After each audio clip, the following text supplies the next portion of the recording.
지금 헌법재판소에선 세 번째 증인, 홍장원 전 국정원 1차장에 대한 증인 신문이 진행 중입니다.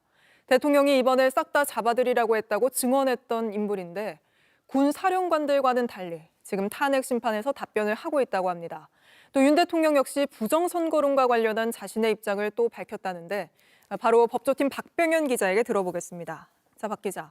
먼저 윤석열 대통령은 뭐라고 한 겁니까? 홍장원 전 국정원 1차장의 증인 신문을 앞두고 잠시 휴정 시간이 있었습니다.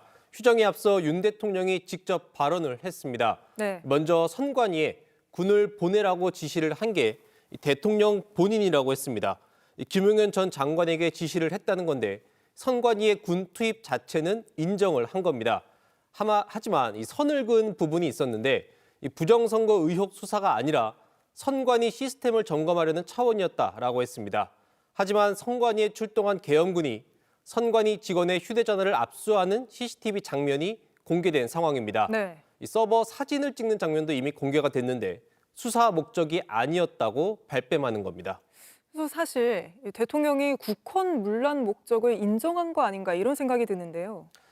정작 선관위 투입 그 자체는 인정을 했는데 네. 선관위에 어느 부대가 들어갔는지는 언론 보도를 보고 알았다고 했습니다. 자신은 잘 몰랐다.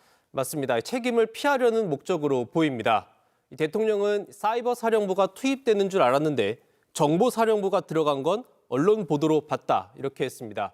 앞서 군 장성들도 국회 증언 과정에서 방송을 보고 계엄 상황을 알았다고 말해 비판을 받았는데 군 최고 지휘관이 자신의 지시에 따라 계엄 작전에 투입된 군을 몰랐다고 말해 논란이 커질 것으로 보입니다. 네. 그리고 윤 대통령은 오늘 이 비상계엄 선포가 대국민 호소라는 주장을 또 내놨습니다. 국회 봉쇄와 정치인 체포 지시 등이 검찰 특수본 수사 결과로 이미 드러난 상황입니다.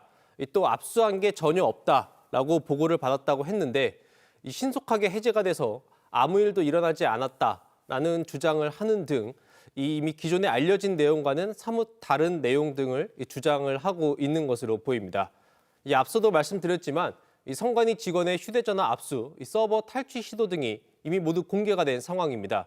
이런 상황에서 윤 대통령이 노골적인 책임 피하기에 나선 것으로 보입니다.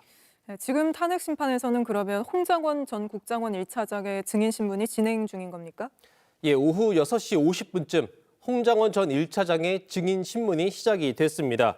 이 심판정에 들어선 홍 전 차장은 대통령이 앉아있는 쪽을 향해서 꾸벅 인사를 하고 자리에 앉았습니다. 네. 홍 전 차장은 앞서 국회에서도 말했듯이 이 대통령의 체포 지시가 있었다라는 것을 인정하면서 발언을 시작을 했습니다. 이 대통령이 싹 다 잡아들여란 지시에 대해 대상자를 지목을 안 해서 뭔가 잡아야 한다는 생각만 들었다며 누굴 잡아야 하는지는 묻지 못했다고 했습니다. 홍장원 전 차장은 이제 국회에서 했던 증언을 똑같이 탄핵 심판에서도 앞으로도 계속 이어나갈 걸로 보이는데 여인영 전 사령관이나 이진우 전 사령관과는 사뭇 다른 모습이군요.